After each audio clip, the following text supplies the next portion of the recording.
फक्त एक ज जोड़नी बाजुओ समांतर होय तो ते चतुष्कोणने समलंब चतुष्कोण कहे छे। आ एक शब्द આપણે આગળના ધોરણમાં આવી ગયો છે समांतर। समांतर रेखाओं આવો શબ્દ આવતો હતો કે એક રેખા આવી હોય બીજી રેખા આવી હોય બંને રેખાઓ વચ્ચે સરખું જ અંતર હોય અનંત ધારો કે અહીંયા 3 સેન્ટીમીટર હોય તો બધાના જ વચ્ચે 3 સેન્ટીમીટર અંતર હોય તો આવી રેખાઓને समांतर રેખાઓ કહેવાય। समांतर रेखाओं क्यारे एकबीजाने छेदती नहीं तो समांतर आवो शब्द આપણે આવી ગયેલો છે। હવે આપણે એ વ્યાખ્યા જોઈએ બરાબર સમજીએ કે જે ચતુષ્કોણમાં સામસામેની બાજુઓની અહીંયા ધારો કે એક ચતુષ્કોણની આકૃતિ અહીંયા દોરી છે એમાં લખ્યું છે AB C અને D તો AB અને CD બે સામસામેની બાજુઓ છે। પછી જો અને બીજી સામેની બાજુ AD ની સામેની બાજુ BC છે। फक्त एक ज जोड़नी बाजुओ समान ये बे जोड़ छे। पहली जोड़ थशे AB आ समांतरनुं चिन्ह छे रेखाखंड AB समांतर रेखाखंड CD। बीजी एक थशे रेखाखंड AD समांतर रेखाखंड BC। હવે તમે ધ્યાનથી બરાબર જુઓ આ બેમાં એક સાચું છે એક ખોટું છે। AB ને બંને આમ અનંત સુધી લંબાવવામાં આવે આ CD ને લંબાવવામાં આવે તો આ રેખાઓ ક્યારે એકબીજાને છેદવાની નથી। आ रेखाओं छेद छेद में जो અહીંથી આમ જશે તો છેદ છે તો આને સમાંતર કહી શકાય નહીં। એટલે બે જોડ કરી પણ એમાંથી એક જોડ જ સમાંતર થાય છે। જો એ લખ્યું છે ફક્ત એક જ જોડની બાજુઓ સમાંતર હોય તો અહીંયા એક જ જોડ સમાંતર થાય છે તો આવા ચતુષ્કોણને સમલંબ ચતુષ્કોણ તરીકે ઓળખવાનો છે। પરીક્ષામાં પ્રશ્ન ખાલી પૂછાય છે એમસીક્યુમાં કે કયા ચતુષ્કોણમાં ફક્ત એક જ જોડ સમાંતર હોય છે તો સમલંબ ચતુષ્કોણ હોય तो एम एक जोड़ समांतर थाय। हूँ अहींया लखुं धारो के PQRS तो आमां पण एक जोड़ समांतर थशे कि रेखाखंड PQ समांतर रेखाखंड RS। अहींया लखीए कि रेखाखंड AB समांतर रेखाखंड CD। अहींया हूँ लखुं के JK L અને M तो JK समांतर LM L અને M तो आ समांतरનું ચિહ્ન છે एक ज जोड़ समांतर थवी જોઈએ એટલા માટે અહીં આપણે समांतर શબ્દ લખ્યો છે બરાબર। અને અહીં આપણે લખ્યું છે સમલંબ છે સમલંબ છે। અહીંયા લખ્યું છે સમલંબ નથી એનો મતલબ કે એક જોડ સમાંતર થતી નથી। અહીંયા બધી અલગ અલગ આકૃતિઓ છે તો આવા ચતુષ્કોણને સમલંબ ચતુષ્કોણ કહેવાય। સમલંબ ચતુષ્કોણ કહી શકાય નહીં આને આપણે સમલંબ તરીકે ઓળખીશું। चतुष्कोणનો प्रकार અહીંયા બીજો પ્રકાર છે પતંગાકાર ચતુષ્કોણ। પતંગ શબ્દ એ ઉત્તરાયણની અંદર આપણે ઘણા બધાએ પતંગો ચગાવીએ છીએ પતંગો બધાએ જોયેલા હશે કે આ રીતનો પતંગ આકાર હોય છે। પતંગની અંદર તમે જોતા હશો કે ઘણાને પતંગ બહુ ચગાવેલા પણ હશે ઘણાએ બહુ લૂંટેલા પણ હશે। હવે અહીંયા તમે જો આ પતંગ મેં બનાવ્યો છે। હવે આપણે અહીંયા ચતુષ્કોણની અંદર પતંગ ગણવાનો છે। पहलो मुद्दो ये है कि जे चतुष्कोण में पास पासेनी बाजुओनी હવે ये તમે જુઓ કે આ ચતુષ્કોણની એક બાજુ છે તો આ એક પતંગની બીજી બાજુ છે તો આ બાજુ અને આ બાજુના માપ હંમેશા સરખા હોય પતંગની અંદર અને નીચેની બે બાજુઓ છે તો નીચેના બેના સરખા હોય આ બે બાજુઓના માપ સરખા હોય છે।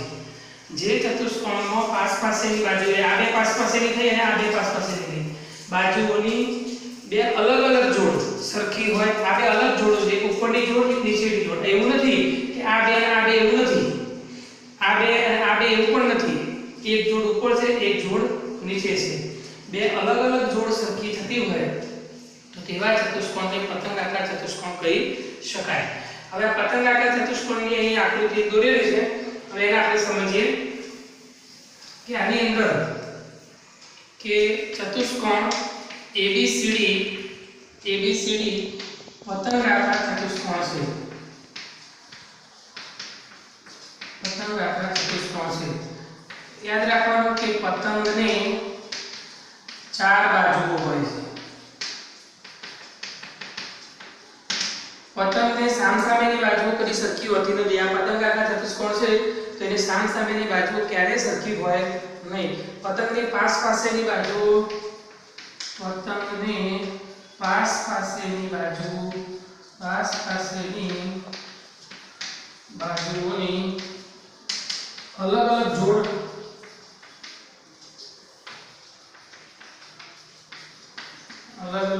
समान होय छे बराबर।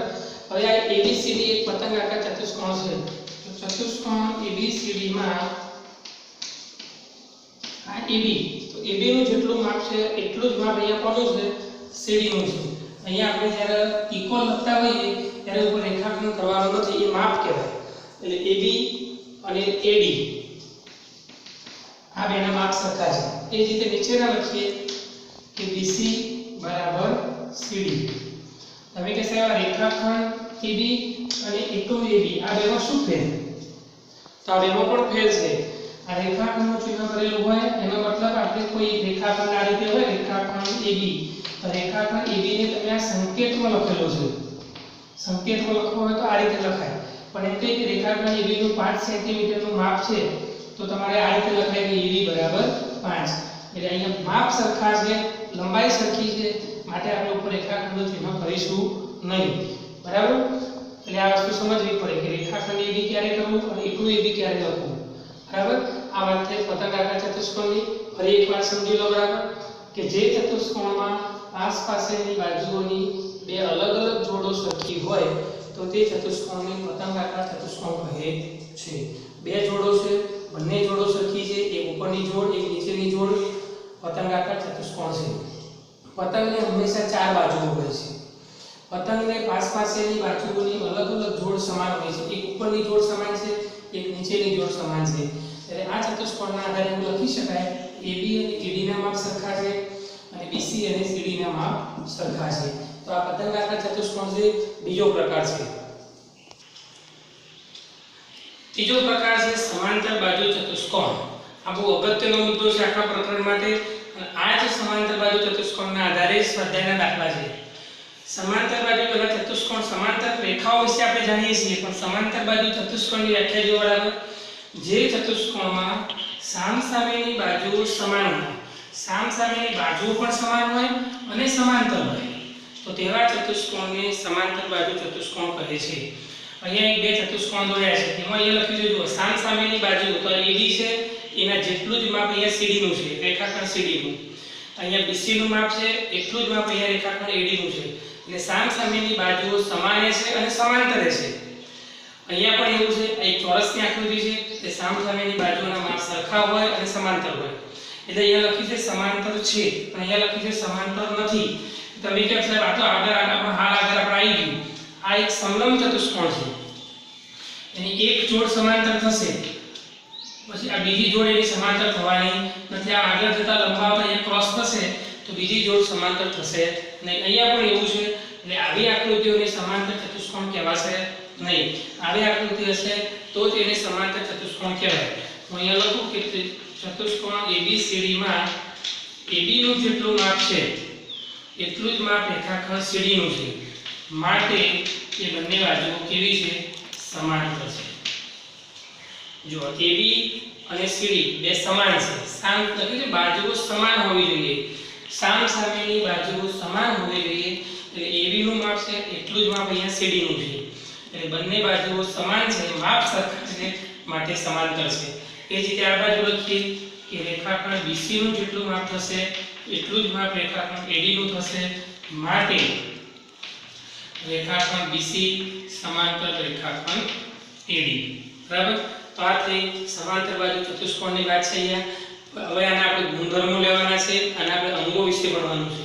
પહેલો મુદ્દો ફરીવાર સમજી લો બરાબર કે જે ચતુષ્કોણમાં સામસામેની બાજુઓ સમાન હોય આ સામસામેની બાજુઓ સમાન હોય અને સમાંતર હોય તો તેવા ચતુષ્કોણને સમાંતર બાજુ ચતુષ્કોણ કહે છે આ સમાંતર બાજુ ચતુષ્કોણની વાત છે હવે સમાંતર બાજુ ચતુષ્કોણ છે તો એના પેટા પ્રકારો પણ આપણે આવશે એના ગુણધર્મો ભણવાના છે એના અંગો વિશે ભણવાનું છે AB અને CD ના માપ સરખા છે આ સમાંતરનું ચિહ્ન છે જે આવી જે ઊભી રીતે દોરેલી હોય આ સમાંતર છે સમાંતર હોય એટલે ક્યારે છેદી શકે નહીં એટલે AB અને CD ના માપ સરખા છે માટે સમાંતર છે BC અને AD ના માપ સરખા છે માટે સમાંતર છે બરાબર આ થયું સમાંતર બાજુ ચતુષ્કોણ હવે આપણે એના અંગો વિશે વાત કરીએ ચલો હવે આગળનો મુદ્દો છે સમાંતર બાજુ ચતુષ્કોણના અંગો આપણે એના અંગોના એ 5 ટોપિક ભણવાના છે એક સામસામેના ખૂણાની જોડો લખવાની છે સામસામેની બાજુની જોડ લખવાના. એ જોડ શબ્દ છે. કોઈ પણ વસ્તુની જોડ હોય એટલે બે નંગ હોય. આપણે સામાન્ય રીતે ચંપલ લેવા જઈએ તો આપણે એવું કહીએ છીએ કે એક જોડ ચંપલ લાવ્યો. એક જોડ એટલે બે નંગ થાય. તો અહીંયા આપણે એક જોડો લખવાની છે, એટલે એક એક જોડની અંદર બે ખૂણા લખવાના છે. સામસામેના ખૂણાની જોડ લખવાની છે. તો તમે એ વિચારી શકો કે ખૂણો A છે તો એના સામે કયો ખૂણો છે? તો ખૂણો C. તો હું અહીંયા લખું કે ખૂણો A અને ખૂણો C. ચલો અહીંયા લખી B ની સામે કયો ખૂણો છે? તો ખૂણો B અને ખૂણો D. બરાબર? અહીંયા બે જવાબ થયા. તમે કે સાહેબ C ની સાથે A ના લખાય, તો C ની સાથે A લખો કે A ની સાથે C લખો, બંને સરખું છે. તો અહીંયા થઈ ગયું સામસામેના ખૂણાઓની કેટલી જોડ બની? બે જોડ બની. ખૂણો લખતા હોઈએ ત્યારે આ ખૂણાનું ચિહ્ન કરવાનું. હવે સામસામેની બાજુઓ લેવી છે. તો ચલો પહેલી હું બાજુ લખું AB. તો એ બાજુઓ લખીએ છીએ એટલે AB ને લખવાનું, રેખાખંડ AB લખવાનું. તો ચલો AB ની સામે કઈ બાજુ થશે? તો AB ની સામે થશે CD, રેખાખંડ CD. ચલો એટલે રેખાખંડ AB, રેખાખંડ CD આવી ગયું. બે સામસામેની જોડ.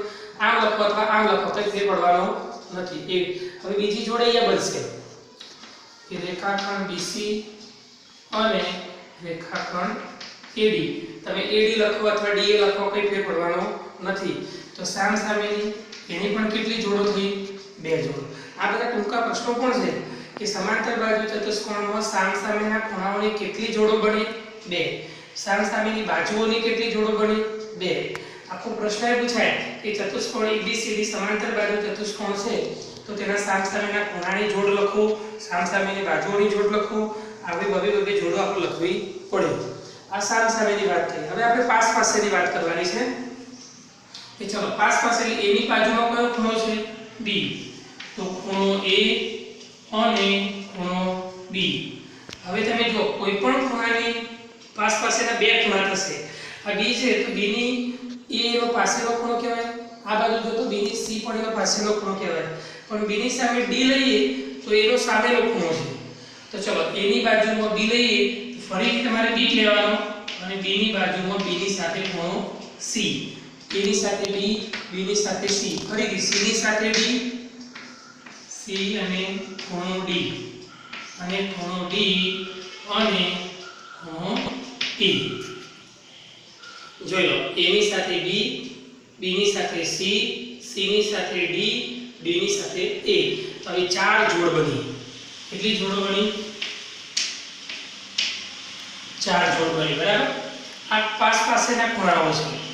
પરીક્ષામાં એવો પ્રશ્ન પૂછાય કે ખૂણા D ના સામેનો ખૂણો કયો છે? તો ખૂણા D નો સામેનો ખૂણો B છે.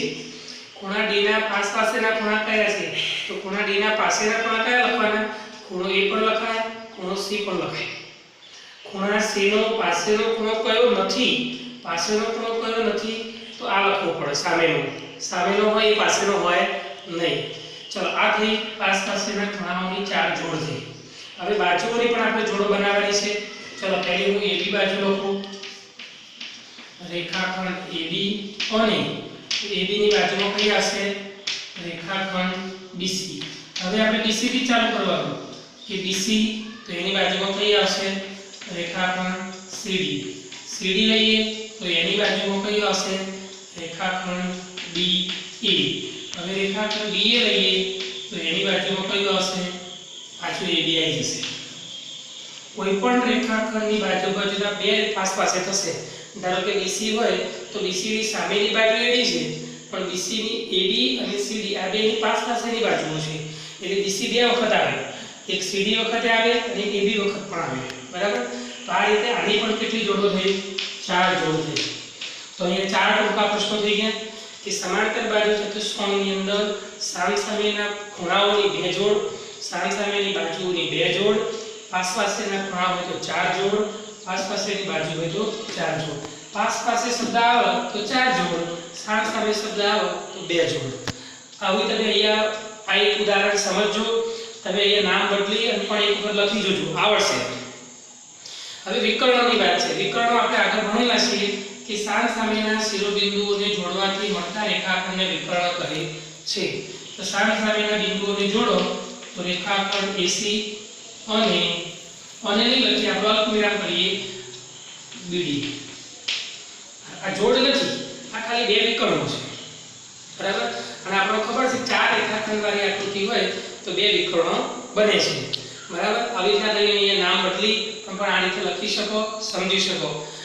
આવા બેઠે બેઠા દાખલા પરીક્ષાઓમાં પૂછાય છે, તો ખાલી એ નામ બદલેલું હોય એટલે આપણે ગભરાઈ જઈએ. ગભરાવાની કોઈ ગોખવાની વસ્તુ નથી, આ સમજવાની વસ્તુ છે.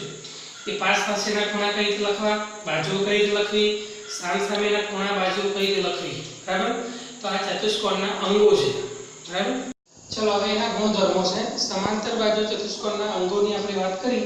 હવે એના પછીનો મુદ્દો છે એના ગુણધર્મો. ચાર ગુણધર્મો ભણવાના છે અને દરેક ગુણધર્મની નીચે એક ઉદાહરણ આપેલું છે. પાઠ્યપુસ્તકની અંદર પણ આ જ રીતે આપેલું છે. ચલો પહેલો ગુણધર્મ છે સમાંતર બાજુ ચતુષ્કોણમાં સામસામેની બાજુઓની લંબાઈ સમાન હોય છે.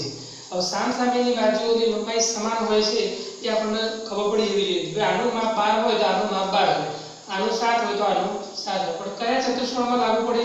આ રીતે ધારો કે સમલંબ ચતુષ્કોણની આકૃતિ હોય આ રીતે, તમે કે સાહેબ આનું માપ 12 છે તો આનું 12 હોય તો ના હોય, કારણ કે આ સમલંબ ચતુષ્કોણ છે અને સમલંબ ચતુષ્કોણમાં ખાલી બે બાજુઓ સમાંતર જ હોય. સમાંતર એટલે આમ અનંત સુધી વિસ્તરેલી હોય, પણ એના માપ કદી સરખા હોય નહીં. પણ જ્યારે સમાંતર બાજુ ચતુષ્કોણ શબ્દ દેખાય ત્યારે સામસામેની બાજુઓની લંબાઈ સમાન હોય છે. હવે એના આધારે અહીંયા એક ઉદાહરણ નંબર 3 આપેલું છે. જુઓ, એક ચતુષ્કોણ દોરેલો છે PQRS. આ ચતુષ્કોણને સંકેતમાં લખેલો છે આ રીતે. આમ આ રીતે લખો એટલે ચતુષ્કોણ સંકેત કહેવાય. આપણે આગલા ધોરણમાં ત્રિકોણમાં આવું લખતા હતા, ત્રિકોણ ABC એવું અહીંયા ચતુષ્કોણનું લખેલું છે. ચતુષ્કોણ PQRS ની પરિમિતિ શોધો. પરિમિતિ શબ્દ પણ આપણે આગલા ધોરણમાં આવેલો છે. પરિમિતિનો મતલબ કે ચારે ચાર બાજુઓના માપનો સરવાળો, 3 હોય તો ત્રણે ત્રણ બાજુઓના માપનો સરવાળો. ખેતર હોય કે આપણે આ રીતનું ખેતર હોય અને ખેતરની ફરતે આપણે વાડ કરવી હોય તો આપણે પરિમિતિના દાખલા ગણતા હતા. પરિમિતિ એટલે બોર્ડર, કિનારી. તો આપણે પરિમિતિ એટલે એ ચારે ચાર બાજુઓના માપનો સરવાળો કરવાનો છે. હવે તમને એમ કહેશે ચાર બાજુઓના માપનો સરવાળો કરવાનો છે, પણ એ તો બે બાજુઓના માપ આપ્યા છે, બે માપ આપેલા નથી. પણ એ નથી આપેલા એ આ ગુણધર્મના આધારે આપણે શોધવાનું છે. હું અહીંયા લખું કે ચતુષ્કોણ PQRS સબાચર છે. તો સબાચરનો મતલબ શું થાય? સમાંતર બાજુ ચતુષ્કોણ છે. માટે સામસામેની બાજુના માપ સમાન છે. સામસામેની બાજુના માપ સરખા હોય. માટે PQ બરાબર 12 તો RS બરાબર 12. જો આનું માપ 12 થતું હોય તો આનું માપ 12 થાય. એટલે બરાબર આનું 12 તો સામે ઉપરનું પણ 12 આવી ગયું. પછી QR બરાબર 7 તો PS બરાબર 7. બરાબર એ પણ આવી. હવે આપણે પરિમિતિ ચારે ચાર બાજુના માપ મળી ગયા એટલે પરિમિતિ બરાબર ચારે ચાર બાજુના માપનો સરવાળો કરી દેવાનો. PQ QR RS SP અથવા તો PS લખો, કઈ ફેર પડવાનો નથી.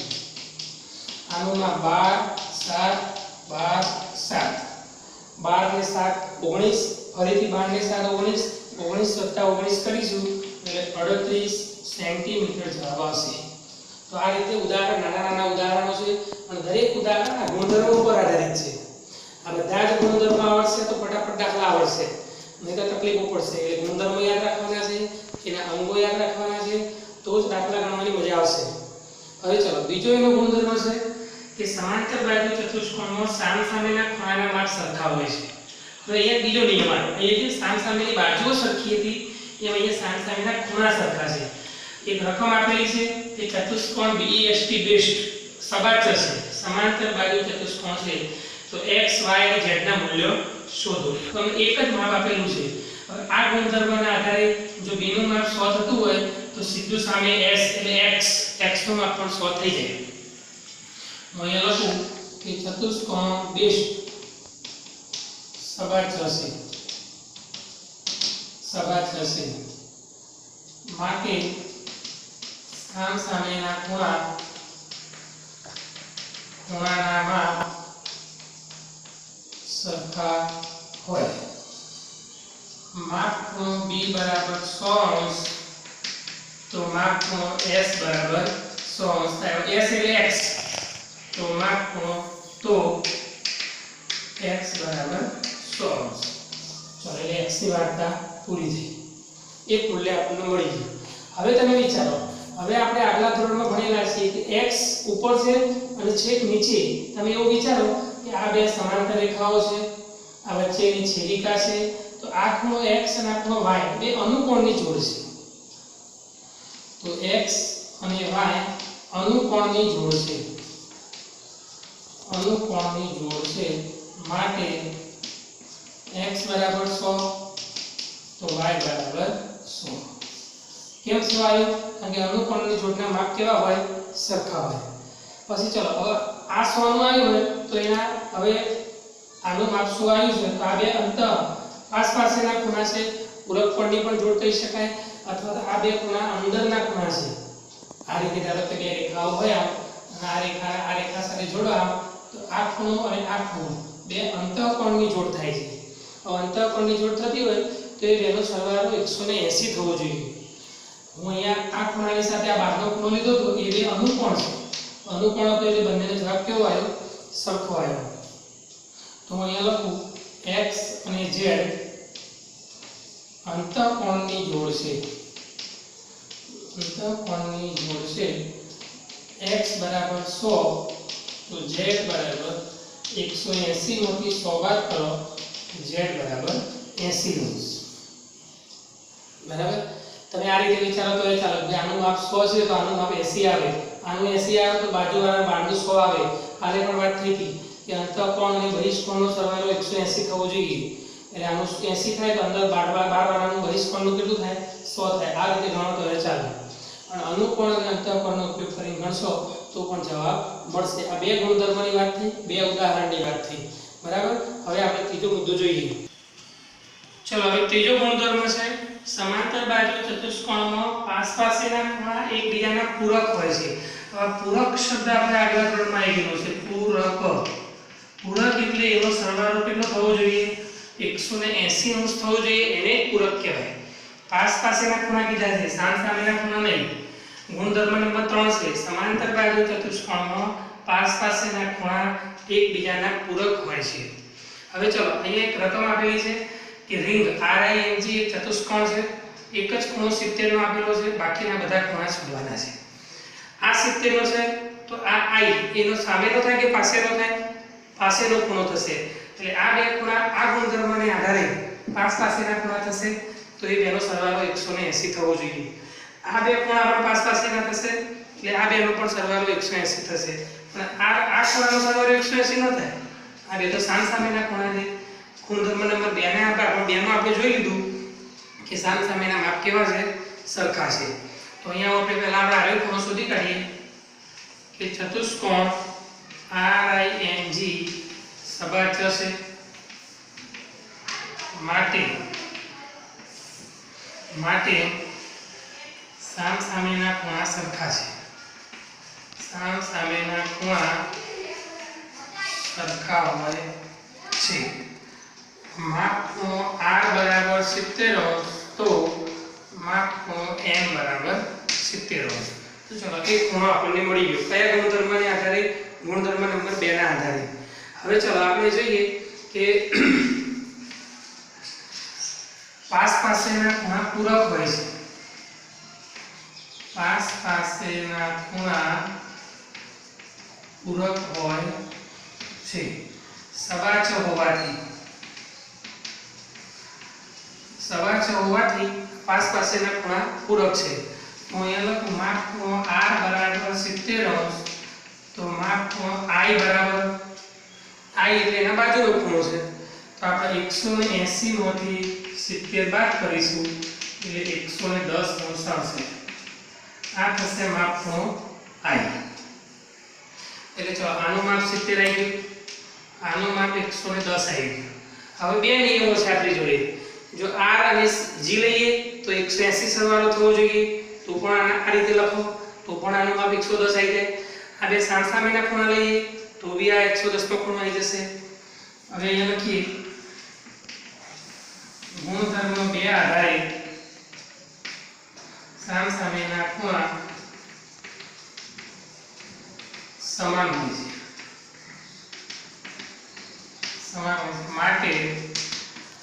માપ ખૂણો I બરાબર 110 તો માપ ખૂણો G બરાબર 110 બરાબર। તો આ રીતે ત્રણે ત્રણ ખૂણા આપણે શોધી કાઢ્યા છે। અહીંયા તમારે ખાલી સમજવાનું છે કે આ બધું કઈ રીતે ગણાય છે। समांतर बाजू चतुष्कोण में पास पासेना खूणा एकबीजाना पूरक आ गुणधर्म छे तरत ज एनो दाखलो छे એટલે તમને યાદ રહે એટલા માટે હું ગુણધર્મના જોડે જોડે ઉદાહરણ સમજાવું છું। આ ઉદાહરણ છે રિંગમાં એક ખૂણો 70 નો છે તો બાજુનો સામેનો 70 નો થયો, આ 110 નો છે તો સામેનો પણ 110 નો થાય। પરીક્ષામાં આવો કોઈ દાખલો પૂછાય એક જ માર્ક્સની અંદર આવો દાખલો પૂછાય કે ચલો આ ખૂણો ભાઈ 60 નો છે तो बाकीना ખૂણાઓના માપ આકૃતિ મત લખો 1 માર્ક્સ તો તમે શું વિચારો સબાચર છે તો ચલો આ ખૂણો 60 નો છે તો સીધો જેનો સામેનો ખૂણો કેટલાનો હોય 60 અંશનો હોય। હવે આ ખૂણો 60 નો છે તો એના બાજુનો ખૂણો બંનેનો સરવાળો 180 થવો જોઈએ તો અહીંયા 180 માંથી 60 બાદ કરશો એટલે કેટલા વધશે 120। હવે આ 120 નો થાય તો એના સામેનો કેટલાનો થાય 120 બસ આટલું લખવાનું છે। આટલું લખવાના કેટલા માર્ક્સ થાય 1 मार्क्स आखो मळी जाय 2 मार्क्स नो होय तो 2 मार्क्स मळी जाय। હવે તમે ચેક કરી જો આ ગુણધર્મ આપણો સાચો છે કે ખોટો છે। પાસ પાસેના ખૂણા એકબીજાના પૂરક પૂરક એટલે 180 છે। તમે ગમે તે બે ખૂણા પાસ પાસેનો સરવાળો કરશો તો 180 થશે। જો આ બેનો સરવાળો કરો તો 180, આ બેનો સરવાળો કરશો તો પણ 180, ગમે તે બે પાસ પાસેનો સરવાળો કરશો તો 180 થશે। આ ગુણધર્મ નંબર 3 છે। આ ઉદાહરણ નંબર 5 છે। चलो चौथो गुणधर्म है समांतर बाजू चतुष्कोणना विकर्णो एकबीजानी तेजना ज शिरोबिंदुओं छेदे छे। એટલે અહીંયા ધારો કે ચતુષ્કોણની વાત કરું કે એક સમાંતર બાજુ ચતુષ્કોણ છે ABCD એના હું અહીંયા બે વિકર્ણો કરું AC અને BD। વિકર્ણો એકબીજાની તેના જ શિરોબિંદુમાં છેદે છે। અહીંયા ધારો કે છેદે છે P બિંદુમાં છેદે છે। આનો મતલબ શું થાય આનું માપ ધારો કે 4 હોય તો આનું માપ પણ 4 જ થાય। હું અહીંયા કહું તો AP બરાબર 4 તો PC બરાબર 4 તો આખો AC કેટલાનો થશે આખો તો 4 + 4 બરાબર 8। આ રીતે દાખલા ગણવાના સમજવાના છે। હવે પરીક્ષા પૂછાય તો ABCD સમાંતર બાજુ ચતુષ્કોણ છે, AC એનો વિકર્ણ છે, BD એનો વિકર્ણ છે, એકબીજાને છેદે છે। જો AP નું માપ 4 હોય તો PC કેટલાનો હોય 4 નો જ હોય। AC કેટલાનો થશે તો 4 + 4 બરાબર 8। હું અહીંયા લખું કે PD બરાબર 5 તો સામે એની બાજુ કઈ છે PD તો PD બરાબર 5 થશે। તો આખો BD કેટલાનો થાય તો 5 + 5 બરાબર 10। આ રીતે આપણે સમજવાનું છે કે વિકર્ણો એકબીજાની તેમના જ શિરોબિંદુમાં છેદે છે તો એનો મતલબ વિકર્ણો છેદે છે એનો મતલબ શું થાય સરખા ભાગે દુભાગે છે। આ શબ્દ યાદ રાખજો સરખા ભાગે દુભાગે છે કે સરખા ભાગ કરે છે। તો આ જ નિયમનો ઉપયોગ કરીને અહીંયા એક ઉદાહરણ આપેલું છે ચોપડીમાં ઉદાહરણ નંબર 6 કે ચતુષ્કોણ HELP એક સબાચર છે। આ સમાંતર બાજુ ચતુષ્કોણ છે। અહીંયા બંને વિકર્ણો અહીંયા O બિંદુમાં છેદે છે। OE એટલે આટલો ભાગ તમને આપેલો છે 4, OE નું માપ છે 4 અને બીજી એક શરત આપેલી છે HL એટલે આખો HL એ PE કરતા 5 વધારે છે। એટલે ધારો કે આ HL નું માપ આપણે કેટલું લખવાનું છે તો PE નું જેટલું લખો એના કરતા 5 પોકા વધારે તો OH નું માપ શોધો। એટલે પહેલું તમારે HL શોધવું પડે પણ HL છે એ PE કરતા 5 વધારે છે તો પહેલો PE શોધવું પડે। તો PE શોધવા માટે શું કરવું પડશે OE નું માપ મળી ગયું છે તો OP નું પણ માપ મળશે અહીંયા। તો અહીંયા લખું કે OE બરાબર 4 तो OP बराबर 4। जो आनु माप 4 છે તો આનું માપ 4 આવી ગયું તો આપણે PE નું માપ લખીએ તો PE બરાબર 4 + 4 બરાબર 8। હવે ચલો HL એ PE કરતા 5 વધારે છે તો HL એ PE ના કરતા 5 ઓકા વધારે છે તો PE નું માપ કેટલું આપણે શોધ્યું 8 તો HL બરાબર કેટલા થયા 13। આ HL નું માપ વિકર્ણ પહેલો PE વિકર્ણ કેટલાનો થયો 8 નો, બીજો વિકર્ણ HL કેટલાનો થયો 13 નો। અને આ વિકર્ણ 13 નો હોય તો આપણે OH શોધવાનું છે આના કરતા અડધું કરવાનું છે એટલે OH બરાબર HL ભાગ્યા 2 એટલે 13 ભાગ્યા 2 13 ને તમે 2 વડે ભાગશો એટલે 6.5 જવાબ આવશે। પરીક્ષામાં એવો પ્રશ્ન પૂછાય કે ભાઈ આ વિકર્ણનો 20નો છે તો આટલો ટુકડો કેટલાનો હોય તો અડધો કરવાનો, અને અડધો ટુકડો આપેલો હોય આખો કરવો હોય તો ડબલ કરવાનો, બરાબર. ટૂંકમાં આ બે ટુકડા કેવા હશે? સરખા જ હશે, બરાબર. આ વિકર્ણના નિયમ છે, ચોથો નિયમ, ચોથો ગુણધર્મ છે. ફરી એક વખત યાદ કરી લો કે આ એક સમાંતર બાજુ ચતુષ્કોણ છે. પહેલા ગુણધર્મમાં આપણે શું બોલ્યા કે સામસામેની બાજુઓના માપ સરખા હોય છે. જો આનું માપ 5 હોય તો આનું એ 5 હોય, આનું 10 હોય તો આનું 10 હોય. આ પહેલા ગુણધર્મની વાત થઈ. બીજા ગુણધર્મમાં શું બોલ્યા આપણે કે સામસામેના ખૂણા સરખા હોય છે. જો આ ખૂણો 70 નો હોય તો આ ખૂણો 70 નો, આ ખૂણો 110 નો હોય તો આ ખૂણો 110 નો. આ બીજો ગુણધર્મ. ત્રીજા ગુણધર્મમાં શું બોલ્યા કે પાસેના ખૂણા પૂરક હોય છે. આ બેનો સરવાળો 180, આ બેનો 180, આ બેનો 180, આ બેનો પણ 180. આ ત્રીજો ગુણધર્મ. ચોથા ગુણધર્મમાં શું આવ્યું કે વિકર્ણો એકબીજાને સરખા ભાગે દુભાગે છે. તો આ ચતુષ્કોણના ચારે ચાર ગુણધર્મોની વાત થઈ.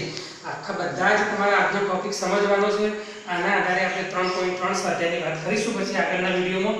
અત્યારે આપણે આટલા સુધી રાખીએ છીએ. આજની બધી જ વ્યાખ્યાઓ, બધા જ દાખલા, બધા જ ઉદાહરણો નોટબુકની અંદર સારા અક્ષરે લખતા રહેજો, સમજતા રહેજો. ઓકે, નમસ્કાર, જય